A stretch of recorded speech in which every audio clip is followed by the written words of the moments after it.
أشهد أن لا إله إلا الله وحده لا شريك له وأشهد أن محمدا عبده ورسوله اللهم صل على محمد وعلى آل محمد كما صليت على إبراهيم وعلى آل إبراهيم وبارك على محمد وعلى آل محمد كما باركت على إبراهيم وعلى آل إبراهيم إنك حميد مجيد.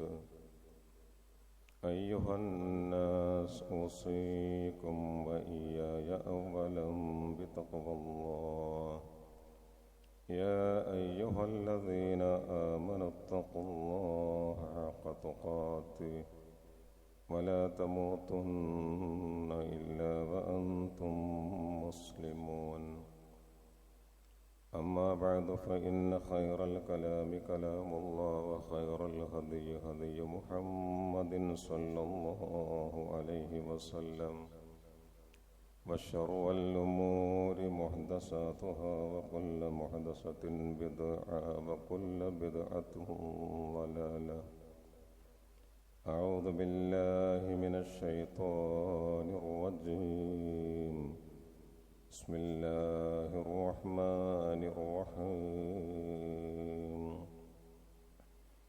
يا أيها الذين آمنوا اتقوا الله وقولوا قولا سديدا يصلح لكم أعمالكم ويغفر لكم ذنوبكم ومن يطع الله ورسوله فقد فاز فوزا عظيما.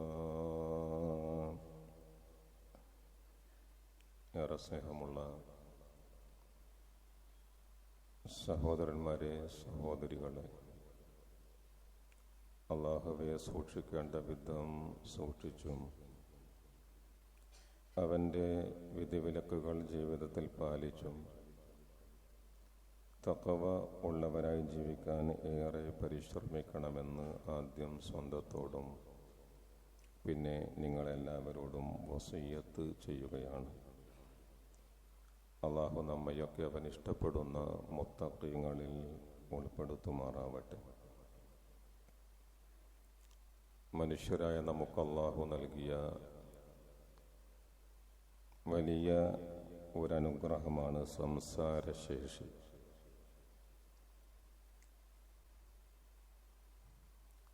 മനുഷ്യരുമായി സംവദിക്കാൻ, മനുഷ്യരുമായി ആശയവിനിമയം നടത്താൻ അല്ലാഹു തിരഞ്ഞെടുത്ത മാധ്യമമാണ് സംസാരം അല്ലെങ്കിൽ വാക്കുകൾ. സംസാരിക്കാൻ നമ്മെ പഠിപ്പിച്ചത് അല്ലാഹുവാണ്. വാക്കുകൾ അവൻ്റേതാണ്.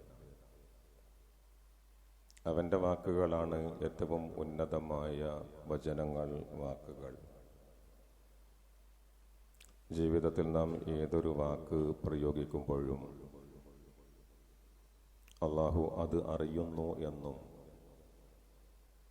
ആ വാക്കിൻ്റെ പേരിൽ നാളെ മഹ്ശറിൽ വിചാരണ ഉണ്ടാകുമെന്നുമുള്ള ബോധ്യമാണ് നമുക്ക് ഉണ്ടാകേണ്ടത്.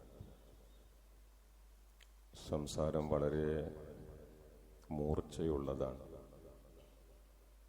പ്രഹരശേഷിയുള്ളതാണ്. ചിലപ്പോൾ ഒരു വാക്ക് നമ്മെ ആഴത്തിൽ ചിന്തിപ്പിക്കാൻ പ്രേരിപ്പിക്കുന്നതായിരിക്കും. മറ്റ് ചിലപ്പോൾ ഒരു വാക്ക് അല്ലെങ്കിലും ഏതാനും വാക്കുകൾ ജീവിതത്തിൽ ഒരിക്കലും ഉണങ്ങാത്ത മുറിവായി അവശേഷിക്കുകയും ചെയ്യും. പരിശുദ്ധ ഖുർആനിൻ്റെ വീക്ഷണത്തിൽ സംസാരിക്കുമ്പോൾ ചില അളവുകോലുകൾ നമുക്കുണ്ടാകേണ്ടതുണ്ട്. വാക്കുകൾ സത്യസന്ധമായി പറയാൻ, നേരായി പറയാൻ, നീതിയുക്തമായി അവതരിപ്പിക്കാൻ നാം ശ്രമിക്കേണ്ടതുണ്ട്. ഒരിക്കലും ഭാഷയെ അസ്ഥാനത്ത് ഉപയോഗിക്കാൻ പാടില്ല. മനുഷ്യന്റെ വളർച്ചയിലും താഴ്ചയിലും ഉയർച്ചയിലും താഴ്ചയിലും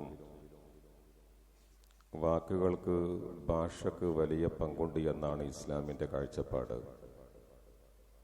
ഒരിക്കലും അഹങ്കാരത്തിൻ്റെ ഭാഷ നാം സ്വീകരിക്കരുത്. ഇബ്ലീസ് അഹങ്കാരത്തിൻ്റെ ഭാഷ സ്വീകരിച്ചപ്പോൾ ഇബ്ലീസ് മനുഷ്യരാശിയുടെ മൊത്തം ശത്രുവായി മാറി. അതേസമയത്ത് ആദം അലൈഹിസ്സലാം വിനയത്തിൻ്റെ ഭാഷ ഉപയോഗിച്ചപ്പോൾ അള്ളാഹു അദ്ദേഹത്തിന് മഗ്ഫിറത്ത് നൽകിയെന്ന് മാത്രമല്ല, ഈ ഭൂമിയെ അദ്ദേഹത്തിൻ്റെ ആദം അലൈഹിസ്സലാമിൻ്റെ കുടുംബത്തിൻ്റെ വാസസ്ഥലമാക്കി അള്ളാഹു നൽകുകയും ചെയ്തു. ചുരുക്കി പറഞ്ഞാൽ, മറ്റ് എല്ലാ കാര്യങ്ങളിലും എന്ന പോലെ സംസാരത്തിൽ നല്ലതുമുണ്ട്, ചീത്തയുമുണ്ട്. മുൻകറം മിനൽ ഖൗൽ എന്ന് പറഞ്ഞാൽ ചീത്തയായ വാക്കുകളാണ്. അത്വയ്യിബു മിനൽ ഖൗൽ എന്ന് പറഞ്ഞാൽ നല്ല വാക്കുകളാണ്. അല്ലാഹു സുബ്ഹാനഹു വ തആല നമ്മെ എപ്പോഴും ക്ഷണിക്കുന്നത് നല്ല പദങ്ങൾ ഉപയോഗിച്ച് സംസാരിക്കാനാണ്. മുൻകറം മിനൽ ഖൗലായ ചീത്തയായ വാക്കുകളിൽ നിന്ന് എപ്പോഴും ഒഴിഞ്ഞു നിൽക്കണം എന്നാണ്, മാറി നിൽക്കണം എന്നാണ് ഇസ്ലാമിന് പറയാനുള്ളത്. ഈ തയ്യിബുൽ ഖൗലിനെ, അതാണ് നല്ല വാക്കുകൾ, 4 വിധത്തിൽ വിശുദ്ധ ഖുർആൻ പല ഇടങ്ങളിൽ പ്രയോഗിച്ചത് നമുക്ക് കാണാം. അതിലൊന്നാമത്തത് ഖൗലുൻ മഅറൂഫ് എന്നതാണ്. ഖൗലുൻ മഅറൂഫ്, മാന്യമായ ഭാഷയാണത്. സംസാരം മാന്യമാവുക. ഈ ഭാഷ നാം പ്രയോഗിക്കേണ്ടത് നമ്മൾ മാതാപിതാക്കളോട് സംസാരിക്കുമ്പോഴാണ്. ഏറ്റവും മാന്യമായ ഭാഷ പദങ്ങൾ തിരഞ്ഞെടുത്ത് വേണം സംസാരിക്കാൻ. അതുപോലെ പാവങ്ങളോട്, അഗതികളോട്, അടുത്ത ബന്ധുക്കളോട്, ഇങ്ങനെ ഉള്ളവരോടൊക്കെ സംസാരിക്കുമ്പോൾ ഈ വിധത്തിലുള്ള ഭാഷയാണ് നമുക്കുണ്ടാകേണ്ടത്. അതോടൊപ്പം തന്നെ സംസാരിക്കുന്ന സന്ദർഭത്തിൽ സ്ഥല, കാല, സന്ദർഭം നമ്മൾ പരിഗണിക്കേണ്ടതുണ്ട്.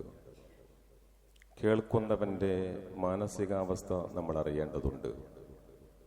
ഉദാഹരണത്തിന്, പടുജാഹിലീങ്ങളോട് സംസാരിക്കേണ്ടി വരുമ്പോൾ, അവിവേകികളോടാണ് സംസാരമെങ്കിൽ ഖാലു സലാമ, ഏറ്റവും നല്ലത് സലാം എന്ന് പറഞ്ഞ് അവിടം വിട്ടുപോകലാണ്. അവരോട് സംസാരിച്ചത് കൊണ്ട് പ്രത്യേകമായി ഒരു ഗുണവും ഉണ്ടാകില്ല. ഒരാൾക്ക് എപ്പോഴും തർക്കത്തിലാണ് താല്പര്യമെങ്കിൽ അദ്ദേഹത്തോട് സംസാരിക്കാതിരിക്കലാണ് ഏറ്റവും നല്ലത് എന്ന് ഇസ്ലാം പറയുന്നു.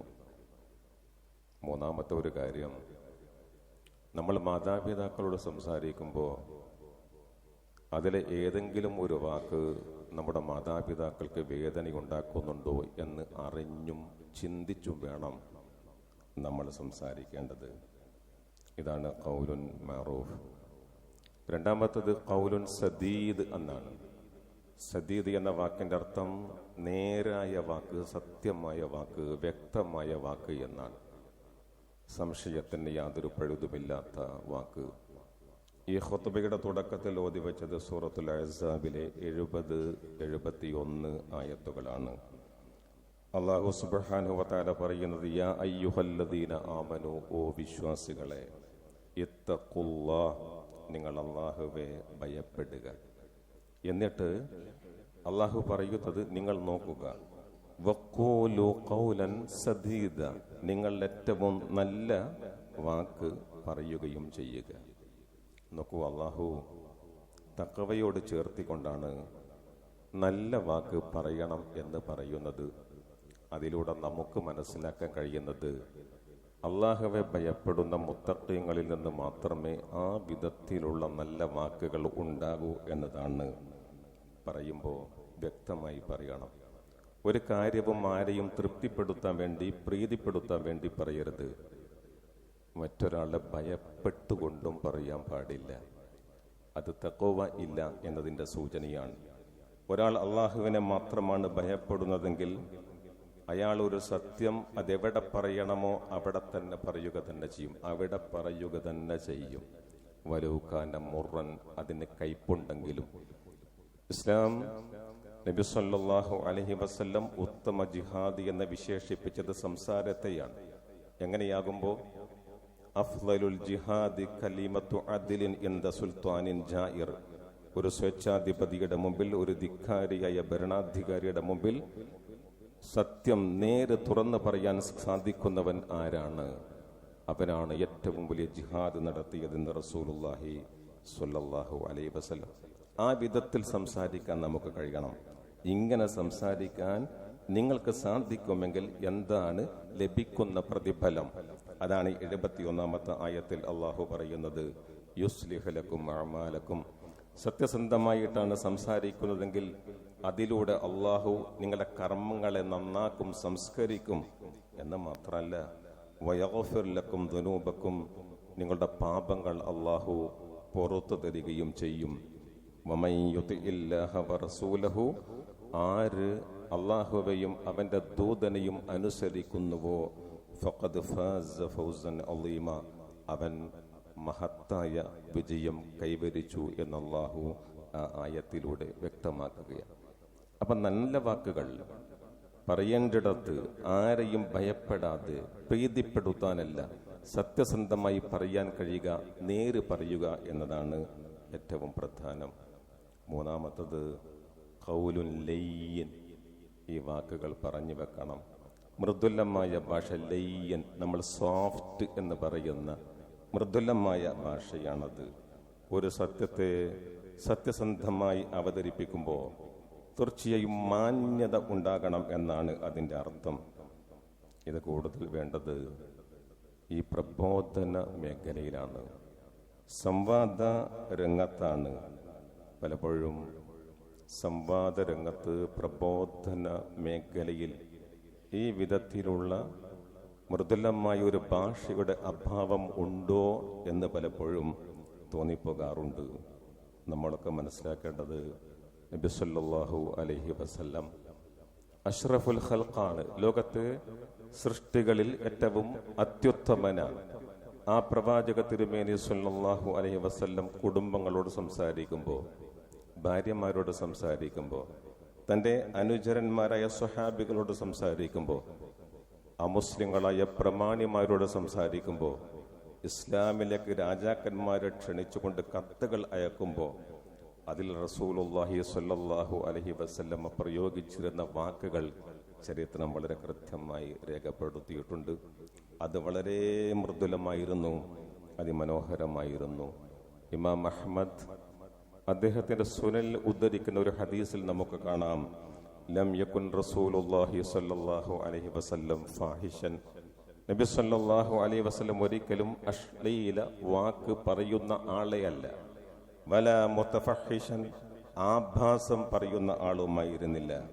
വലാ ലഖാബൻ മിനൽ അസ്വാഖ്, വലാ ലഖാബൻ ഫിൽ അസ്വാഖ്, ചന്തകളിൽ കലഹമുണ്ടാക്കുന്ന ആളുമായിരുന്നില്ല റസൂലുള്ളാഹി സ്വല്ലല്ലാഹു അലൈഹി വസല്ലം. വലാ യജ്സി ബിസ്സയ്യിഅതി അസ്സയ്യിഅ, തിന്മക്ക് തിന്മ കൊണ്ട് മറുപടി പറയുന്ന ആളുമായിരുന്നില്ല നബി സല്ലല്ലാഹു അലൈഹി വസല്ലം. പിന്നെയോ വലാകിൻ, പക്ഷേ ആ പ്രവാചക തിരുമേനി സല്ലല്ലാഹു അലൈഹി വസല്ലം യഅഫു, പുറത്തു കൊടുക്കുകയാണ്. വയസ്ഫഹു, എല്ലാ കാര്യത്തിലും വിട്ടുവീഴ്ച ചെയ്യുകയാണ്. നബി സല്ലല്ലാഹു അലൈഹി വസല്ലമയോട് വളരെ പരുഷമായി സംസാരിച്ചവരോട് സൗമ്യതയുടെ ഭാഷ ഉപയോഗിച്ച്, മൃദുലമായ ഭാഷ ഉപയോഗിച്ച് അങ്ങോട്ട് സംസാരിക്കുന്ന നബി സല്ലല്ലാഹു അലൈഹി വസല്ലം.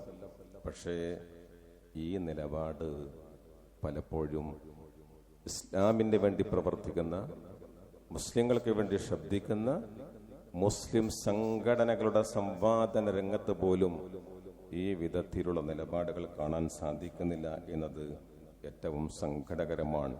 വിമർശനങ്ങളിൽ, വിലയിരുത്തലുകളിൽ വളരെ പാരുഷ്യത്തോടെയുള്ള, വിദ്വേഷത്തോടെയുള്ള, വെറുപ്പോടെയുള്ള ഭാഷയാണ് പ്രയോഗിക്കുന്നത്. ഇത് അത്യന്തം പരിതാപകരമാണ്. നമ്മളൊക്കെ മനസ്സിലാക്കേണ്ടുന്ന ഒരു കാര്യം, ഹിദായത്ത് ഒരു മനുഷ്യന് നൽകേണ്ടത് അത് നമ്മളല്ല, മറിച്ച് അള്ളാഹുവാൻ. നമ്മുടെ ദൗത്യം, നമ്മുടെ ഉത്തരവാദിത്വം, നമ്മുടെ ഈ ദീനിനെ അവർക്ക് മുമ്പിൽ ഏറ്റവും മനോഹരമായ വിധത്തിൽ അവതരിപ്പിക്കുക എന്നത് മാത്രമാണ്. ഇത് പറയുമ്പോൾ ആരും തെറ്റിദ്ധരിക്കരുത്, ഭിന്നതകളെക്കുറിച്ച് മിണ്ടരുത് എന്നല്ല ഈ പറയുന്നത്. ഇസ്ലാമിന്റെ ഒരു ആശയത്തിൽ അല്ലെങ്കിൽ ഒരു മതവിധിയിൽ ഡൈല്യൂട്ട് ചെയ്തുകൊണ്ട് കാര്യങ്ങൾ നടത്തണം എന്നുമല്ല പറയുന്നത്. നാട്ടിലുടനീളം ബിദ്അത്തുകൾ പരക്കുമ്പോൾ മൗനം പാലിക്കണം എന്നുമല്ല പറയുന്നത്. മറിച്ച് വിമർശനത്തിൽ പക്വമായ സമീപനം കൈകൊള്ളണം എന്നതാണ്. നിങ്ങൾ നോക്കൂ, മൂസാ നബി അലൈഹി ഇസ്ലാമിനെ അള്ളാഹു സ്വേച്ഛാധിപതിയായ ഫിർഔനിന്റെ അടുത്തേക്ക് അയക്കുന്നുണ്ട്. ആ സന്ദർഭത്തിൽ മൂസ അലൈഹി സ്വലാം അള്ളാഹുവിന്റെ മുമ്പിൽ വെക്കുന്ന ഒരു അപേക്ഷ, അള്ളാഹുവേ വഅഖീ ഹാറൂനു ഹുവ അഫ്സഹു മിന്നി ലിസാന, എൻ്റെ കൂടെ എൻ്റെ സഹോദരൻ ഹാറൂനിനെ കൂടി നീ അയച്ചു തരണം. എന്തുകൊണ്ടാ? അദ്ദേഹം ഹാറൂൻ എന്നേക്കാൾ വാചാലനാണ്, മനോഹരമായി മൃദുലമായി സംസാരിക്കാൻ കഴിയുന്ന ആളാണ് എൻ്റെ കൊച്ചു ജ്യേഷ്ഠനായ ഹാറൂൻ അലൈഹി ഇസ്ലാം. എന്തുകൊണ്ടെന്നാൽ മൂസ അലൈഹി ഇസ്ലാമിന് കൃത്യമായ ബോധ്യമുണ്ടായിരുന്നു, ഹാറൂൻ അലൈഹി ഇസ്ലാമിന്റെ വാക്കുകളുടെ ശക്തി അറിയാം, അത് എവിടെ എങ്ങനെ പ്രയോഗിക്കണം എന്നുകൂടി അദ്ദേഹത്തിന് അറിയാമായിരുന്നു. അള്ളാഹു തആല ആ ഒരു അപേക്ഷ സ്വീകരിച്ചു. ഹാറൂൻ അലൈഹി ഇസ്ലാമിനെ മൂസ അലൈഹി ഇസ്ലാമിന്റെ സഹായിയായി നിയോഗിച്ചു. പോകുന്ന സന്ദർഭത്തിൽ അള്ളാഹു രണ്ടുപേരോടും പറയുന്ന ഒരു വാക്കുണ്ട്, മറ്റൊന്നുമല്ല, നിങ്ങൾ ഫിർഔനിന്റെ അടുത്തെത്തിയാൽ ഫഖൂലാ ലഹു ഖൗലൻ ലയ്യിനൻ, നിങ്ങൾ വളരെ മൃദുലമായി, നിങ്ങൾക്കറിയാം, എനിക്കും അറിയാം, പോകുന്നത് ഫിർഔനിന്റെ അടുത്തേക്കാണ്. അവൻ വലിയ അക്രമിയാണ്, ധിക്കാരിയാണ്, അഹങ്കാരിയ. പക്ഷേ അവന്റെ മുമ്പിൽ പോലും നിങ്ങൾ പ്രയോഗിക്കേണ്ടുന്ന വാക്കുകൾ വളരെ മൃദുലമായ വാക്കുകളായിരിക്കണം. മുൻവിധി ഉണ്ടാകാൻ പാടില്ല എന്നർത്ഥം. മുൻവിധി ഉണ്ടാകരുത്. എന്തുകൊണ്ടെന്നാൽ ലഅല്ലഹു യതദക്കറു ഔ യഖ്ശ, നമുക്കറിയില്ലല്ലോ, ഒരുപക്ഷെ അവൻ ഭയപ്പെടുകയും ഈ ഉപദേശം സ്വീകരിക്കുകയും ചെയ്തെങ്കിലോ, നമുക്കറിയില്ലല്ലോ. അതുകൊണ്ട് അവനെപ്പോലും ഈ തൗഹീദിലേക്ക് ആനയിക്കും വിധം, സ്വീകരിക്കും വിധം വാക്കുകൾ മയപ്പെടുത്തണം എന്ന് അല്ലാഹു സുബ്ഹാനഹു വ തആല ഈ രണ്ട് പ്രവാചകന്മാരോട് പറയുന്നത് നാം കാണുമ്പോൾ നമ്മൾ എങ്ങനെയായിരിക്കണം? നമ്മുടെ സമൂഹത്തിൽ ജീവിക്കുമ്പോൾ ഏത് നിലപാടാണ് സ്വീകരിക്കേണ്ടത്? അതുകൊണ്ട് ആ കാര്യത്തിൽ പ്രത്യേകമായ ശ്രദ്ധ ഉണ്ടായിരിക്കണം. അവസാനം അള്ളാഹു പറയുന്നത് അഹ്സനുൽ ഖൗൽ എന്നതാണ്. അഹ്സനുൽ ഖൗൽ, മനോഹരമായ അല്ലെങ്കിൽ ഏറ്റവും നല്ല വാക്ക്. നമുക്കൊക്കെ അറിയാം, ഒരു മുഅ്മിനിന്റെ മുഖമുദ്ര എന്ന് പറഞ്ഞാൽ ഇഹ്സാൻ, എല്ലാവർക്കും നന്മ ഉണ്ടാവുക എന്നതാണ്. നന്മ ഉണ്ടാവുക മുഖമുദ്ര ആയാൽ മാത്രം പോരാ, അത് നമ്മുടെ വാക്കുകളിൽ പ്രതിഫലിക്കണം എന്ന് മാത്രമല്ല, നമ്മളൊരു അഭിവാദ്യം ചെയ്യുമ്പോൾ, ഒരു സലാം ചൊല്ലുമ്പോഴും ഈ ഒരു ഇഹ്സാൻ ഉണ്ടായിരിക്കണം എന്നാണ് അള്ളാഹു പറയുന്നത്. സൂറത്തു നിസായിൽ 86-ാമത്തെ ആയത്തിൽ നിങ്ങൾക്ക് കാണാം, വൈദാ ഹുയ്യിതും ബിത്തഹിയ്യ, നിങ്ങൾ മാന്യമായി അഭിവാദ്യം ചെയ്യപ്പെട്ടാൽ, ആരെങ്കിലും നിങ്ങളോട് അസ്സലാമു അലൈക്കും എന്ന് പറഞ്ഞാൽ ഫഹയ്യു ബിഅഹ്സന മിൻഹ, അതിനേക്കാൾ ഭംഗിയായി നിങ്ങൾ പ്രത്യഭിവാദ്യം ചെയ്യണം. ഔ റുദ്ദുഹ, അല്ലെങ്കിൽ അതുകൊണ്ട് തന്നെ ഏറ്റവും ചുരുങ്ങിയത് ആ പറഞ്ഞതെന്തോ അതുകൊണ്ടെങ്കിലും നിങ്ങൾ പ്രത്യഭിവാദ്യം ചെയ്യണം. ഉദാഹരണത്തിന്, ഒരാൾ അസ്സലാമു അലൈക്കും എന്ന് പറഞ്ഞാൽ നമ്മൾ പറയേണ്ടത് വഅലൈക്കുമുസ്സലാം വറഹ്മത്തുള്ളാഹ്. അതിനേക്കാൾ നല്ല പ്രത്യഭിവാദ്യമാണ്. ഇത് പറയാൻ നിങ്ങൾക്ക് മടിയാണെങ്കിൽ, നിങ്ങൾ ഒരുക്കമല്ല എങ്കിൽ, നിങ്ങൾ ഔറുദ്ദുഹ, പറഞ്ഞതെങ്കിലും തിരിച്ചു പറയണം, വഅലൈക്കുമുസ്സലാം എന്ന് പറയണം. അള്ളാഹുവിന്റെ റസൂലിന്റെ കാലത്ത് അവിശ്വാസികളുമായിട്ടുള്ള ബന്ധം വഷളായപ്പോ അള്ളാഹു പ്രത്യേകം ഉണർത്തിയതാണ്, സംസാരത്തിൽ പാരുഷ്യമുണ്ടാകരുത്, വെറുപ്പുണ്ടാകരുത്, വിദ്വേഷമുണ്ടാകാൻ പാടില്ല, ഏറ്റവും നല്ല ഇഹ്സാനോടുകൂടി സംസാരിക്കണം. നാം ഒരാൾക്ക് അസ്സലാമു അലൈക്കും പറഞ്ഞാൽ അത് കേട്ടില്ല എന്ന് നടിക്കരുത്, അല്ലെങ്കിൽ മടക്കി എന്ന് തോന്നിപ്പിക്കും വിധം ഏതാനും ശബ്ദമുണ്ടാക്കാൻ പാടില്ല. അല്ലെങ്കിൽ ഞാൻ കണ്ടില്ല കേട്ടില്ല എന്ന നിലക്ക് നടിക്കാനും പാടില്ല. വളരെ കൃത്യമായി അതിന് മറുപടി പറയേണ്ടതുണ്ട് എന്നാണ് പരിശുദ്ധമായ ഇസ്ലാം നമ്മോട് പറയുന്നത്. കാരണം നമ്മൾ മാന്യത കൊണ്ട് മറുപടി പറയേണ്ടവരാണ്. വിശുദ്ധ ഖുർആൻ സൂറത്ത് ഫുസ്സിലത്തിൽ ഇങ്ങനെ പറയുന്നുണ്ട്, വലാ തസ്തവിൽ ഹസനത്തു വല സയ്യിഅ. പ്രവാചക, ചീത്തയും നല്ലതും ചീത്തയും ഒരിക്കലും സമമാവില്ല. ഇദ്ഫഅ ബില്ലത്തി ഹിയ അഹ്സൻ.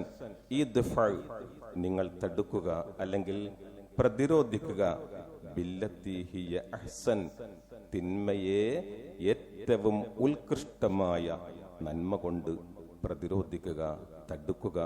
ഇതാണ് ഏറ്റവും നല്ല മാർഗം എന്ന് അല്ലാഹു വിശുദ്ധ ഖുർആനിൽ നമ്മെ ഉണർത്തുകയാണ്. അതുകൊണ്ട് എപ്പോഴും നല്ലത് മാത്രം പറയാൻ നമ്മൾ മുന്നോട്ട് വരിക.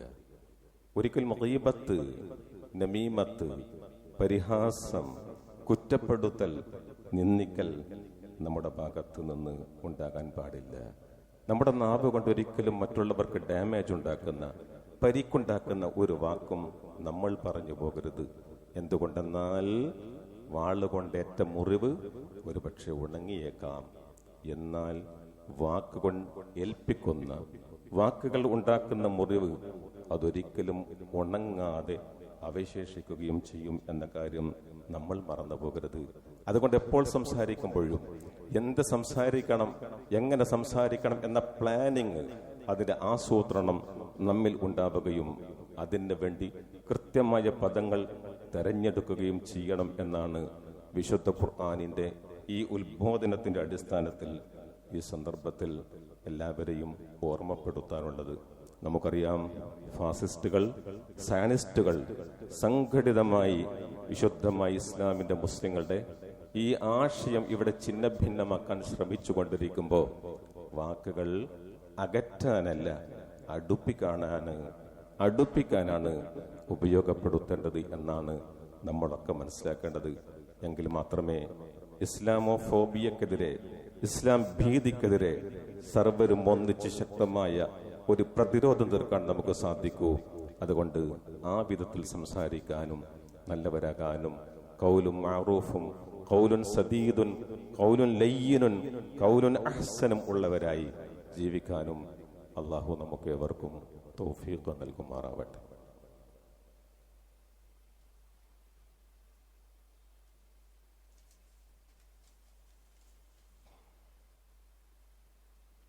അൽഹംദുലില്ലാഹി റബ്ബിൽ ആലമീൻ വസ്സലാത്തു വസ്സലാമു അലാ റസൂലിഹിൽ അമീൻ വഅലാ ആലിഹി വസഹ്ബിഹി അജ്മഈൻ. അല്ലാഹുവേ, ഏറെ ഓർത്തും ഭയപ്പെട്ടും അവൻ്റെ വിധിവിലക്കുകൾ ജീവിതത്തിൽ പാലിച്ചും തഖ്വ ഉള്ളവരായി ജീവിക്കണമെന്നൊരിക്കൽ കൂടി സ്വന്തത്തെയും നിങ്ങളെയും ഓർമ്മപ്പെടുത്തുകയാണ്. വാക്കുകൾ നന്നാക്കണം, നല്ല ഭാഷ തിരഞ്ഞെടുക്കണം, വാക്കുകൾ കൊണ്ട് ആരെയും മുറിവേൽപ്പിക്കരുത് തുടങ്ങിയ കാര്യങ്ങളാണ് നാം ഇവിടെ സംസാരിച്ചിട്ടുള്ളത്. അതുകൊണ്ട് ഇനി അങ്ങോട്ട് ഇത് നമ്മുടെ ജീവിതത്തിലും ഉണ്ടാകണം. ഈ ആശയങ്ങൾ, ഈ ഉത്ബോധനങ്ങൾ ജീവിതത്തിൽ പകർത്താൻ വേണ്ടിയാണ്. അതനുസരിച്ച് ജീവിക്കാൻ അള്ളാഹു നമുക്ക് തൗഫീഖ് നൽകുമാറാവട്ടെ. അള്ളാഹുവെ എപ്പോഴും ഓർക്കേണ്ടതുണ്ട്, അവനെ ധാരാളമായി ദിക്റിലൂടെ നാം സ്മരിക്കേണ്ടതുണ്ട്. നബി സല്ലല്ലാഹു അലൈഹി വസല്ലമയുടെ പേരിലുള്ള സ്വലാത്തുകൾ നമ്മൾ വർദ്ധിപ്പിക്കുക. മൻ സല്ല അലയ്യ സ്വലാത്തൻ സല്ലല്ലാഹു അലൈഹി ബിഹാ അശ്റ. ഒരാൾ എനിക്ക് ഒരു സ്വലാത്ത് ചൊല്ലുമ്പോൾ അള്ളാഹു 10 അനുഗ്രഹങ്ങളാണ് അദ്ദേഹത്തിന് നൽകുന്നത് എന്ന് റസൂലുള്ളാഹി സ്വല്ലല്ലാഹു അലൈഹി വസല്ലം. തൗഹീദ് അനുസരിച്ച് ജീവിക്കാൻ നമുക്ക് കഴിയണം. അള്ളാഹു മാത്രമാണ് സൃഷ്ടാവ്, അവനെ മാത്രമേ ആരാധിക്കാവൂ, അവനോട് മാത്രമേ ചോദിക്കാവൂ, അവനിൽ നിന്ന് മാത്രമേ സഹായം പ്രതീക്ഷിക്കാവൂ, അവൻ്റെ പേരിൽ മാത്രമേ സത്യം ചെയ്യാവൂ. ഈ ബോധ്യമാണ് നമുക്കും കുടുംബത്തിനും ഉണ്ടാകേണ്ടത്. കുടുംബത്തിൽ നല്ലവരാവുക, ഭാര്യയോട്, മക്കളോട്, സഹോദരങ്ങളോട്, മാതാപിതാക്കളോട് നല്ല ബന്ധം കാത്തു സൂക്ഷിക്കുക. ഏത് സന്ദർഭത്തിലും മരണത്തിന് കീഴടങ്ങേണ്ടവരാണ്, വിധേയരാവേണ്ടവരാണ് എന്ന ബോധ്യമാണ് എപ്പോഴും നമ്മെ മുന്നോട്ട് നയിക്കേണ്ടത്. പാവപ്പെട്ടവർക്ക് വേണ്ടി, കഷ്ടത അനുഭവിക്കുന്നവർക്ക് വേണ്ടി, സ്വാതന്ത്ര്യം നിഷേധിക്കപ്പെട്ടവർക്ക് വേണ്ടിയുള്ള പ്രാർത്ഥന എപ്പോഴും ഉണ്ടാകണം. അള്ളാഹു തൗഫീഖ് നൽകുമാറാവട്ടെ. പലരും കഴിഞ്ഞ ദിവസങ്ങളിൽ നമ്മിൽ നിന്ന് അള്ളാഹുവിലേക്ക് യാത്രയായി. അള്ളാഹുവെ, അവർക്കൊക്കെ നീ മഗ്ഫിറത്ത് നൽകണമേ റഹ്മാനെ. ഞങ്ങളുടെ കുടുംബങ്ങളിൽ ഉള്ളവരുണ്ട്, ബന്ധങ്ങളിൽ ഉള്ളവരുണ്ട്, സൗഹൃദ വലയങ്ങളിൽപ്പെട്ടവരുണ്ട്. എല്ലാവർക്കും നീ മഗ്ഫിറത്തും മർഹമത്തും പരലോകത്തെ സന്തോഷവും നൽകണമേ റഹ്മാനെ. അവിടെ ഖബറുകൾ നീ വെളിച്ചമാക്കി കൊടുക്കണമേ അല്ലാഹ്. ഒരുപാട് കാലം ഞങ്ങളോടൊപ്പം ഉണ്ടായിരുന്ന, ജുമായിൽ പങ്കെടുത്ത് ഞങ്ങൾക്ക് നേതൃത്വം നൽകി ഞങ്ങളോടൊപ്പം പ്രവർത്തിച്ച എത്രയോ ആളുകൾ, ഈ പള്ളിയിൽ സ്ഥിരമായി ജുമായിൽ പങ്കെടുത്തവർ, അവരൊക്കെ ഇന്ന് ഖബറിലാണ്. നാഥാനി അവർക്ക് പുറത്തു കൊടുക്കണമേ അല്ലാഹ്. അവിടെ സുഹൃതങ്ങൾ നീ സ്വീകരിക്കണമേ റഹ്മാനെ. ഞങ്ങളിൽ പലരും രോഗികളാണ്. ഞങ്ങളുമായി ബന്ധപ്പെട്ട പലരും പലവിധ രോഗങ്ങൾ കൊണ്ട് ബുദ്ധിമുട്ടുന്നു. മാരകമായ രോഗങ്ങൾ ബാധിച്ചവരുണ്ട്, കണ്ണിൻ്റെ കാഴ്ച നഷ്ടപ്പെട്ടവരുണ്ട്, സ്ട്രോക്ക് വന്നവരുണ്ട്, ക്യാൻസർ ബാധിതരായിട്ടുള്ളവരുണ്ട്, കിഡ്നി പോയവരുണ്ട്, മാനസികമായ പ്രശ്നങ്ങൾ അനുഭവിക്കുന്നവരുണ്ട്. അല്ലാഹ്, എല്ലാവർക്കും നീ ശിഫ നൽകണമേ റഹ്മാൻ, സൗഖ്യം നൽകണമേ തമ്പുരാനെ. അവർക്കൊക്കെ നീ സന്തോഷകരമായ ഒരു ജീവിതം നൽകണമേ റഹ്മാനെ.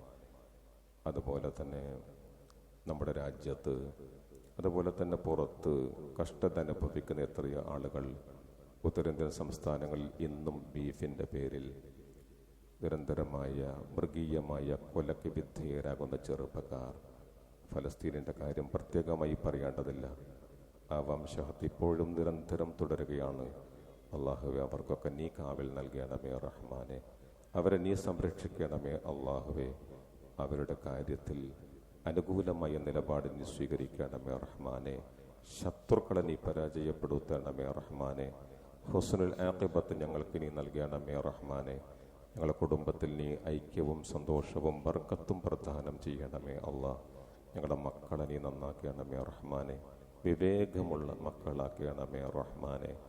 അവസാനം ലാ ഇലാഹ ഇല്ലല്ലാഹ് എന്ന കലിമ ചൊല്ലി മരിക്കുന്ന മുഅ്മിനീങ്ങളിൽ ഞങ്ങളെ ഉൾപ്പെടുത്തണമേ റഹ്മാനെ. നിന്റെ ജന്നാത്തുൽ ഫിർദൗസ് കൊണ്ട് ഞങ്ങൾ അനുഗ്രഹിക്കണമേ അല്ലാഹ്. നരകത്തിൽ നിന്ന് ഞങ്ങളെ നീ കാത്തു രക്ഷിക്കണമേ അല്ലാഹ്. കൂട്ടത്തിൽ ഇൻഷാ അല്ലാഹ് വരുന്ന വ്യാഴാഴ്ച സെപ്റ്റംബർ 12 ഇവിടെ ഒരു തസ്കിയ വിജ്ഞാന വേദി ഉണ്ട്. ബഹുമാന്യ പണ്ഡിതൻ മുഹമ്മദ് ഹുസൈൻ നജാത്തിയാണ് ക്ലാസ് എടുക്കുന്നത്. വരുന്ന വ്യാഴാഴ്ച മഗ്‌രിബിന് ശേഷം സ്ത്രീകൾക്ക് പ്രത്യേക സൗകര്യമുണ്ട്, ഉപയോഗപ്പെടുത്തണം എന്നുകൂടി ഓർമ്മിപ്പിക്കുകയാണ്. അല്ലാഹുമ്മ ഗ്ഫിർ ലിൽ മുഅ്മിനീന വൽ മുഅ്മിനാത്ത് വൽ മുസ്ലിമീന വൽ മുസ്ലിമാത്ത്. അല്ലാഹുമ്മ അഇസ്സൽ ഇസ്ലാമ വൽ മുസ്ലിമീൻ. اللهم أجرنا من النار. ربنا آتنا في الدنيا حسنة وفي الآخرة حسنة وقنا عذاب النار.